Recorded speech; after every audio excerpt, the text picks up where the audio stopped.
മഞ്ചേരിയിൽ നിന്നും യുവാവിനെ 4 അംഗ സംഘം കാറിലെത്തി തട്ടിക്കൊണ്ടുപോയെന്ന കുടുംബത്തിന്റെ പരാതിയിൽ അപ്രതീക്ഷിത ട്വിസ്റ്റ്. കാണാതായ മഞ്ചേരി അരീക്കോട് ചെങ്ങര സ്വദേശി മുഹമ്മദ് അൽ ഫയാദ് ഇന്നലെ വൈകുന്നേരത്തോടെ മഞ്ചേരി പോലീസ് സ്റ്റേഷനിൽ സ്വയം ഹാജരായി.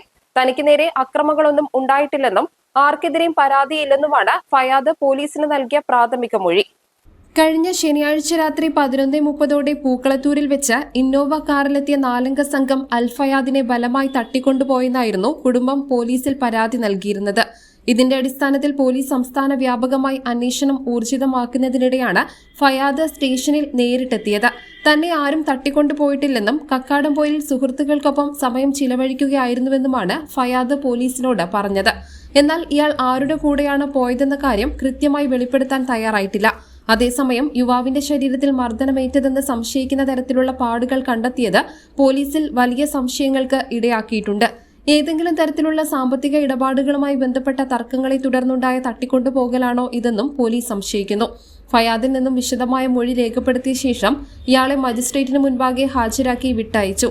മുഹമ്മദ് അൽ ഫയാദിനെതിരെ മറ്റ് ചില പോലീസ് സ്റ്റേഷനുകളിലും കേസുകൾ നിലവിലുണ്ടെന്നും ആ കേസുകളുടെ പശ്ചാത്തലം കൂടി വിശദമായി പരിശോധിക്കുമെന്നും മഞ്ചേരി പോലീസ് പറഞ്ഞു.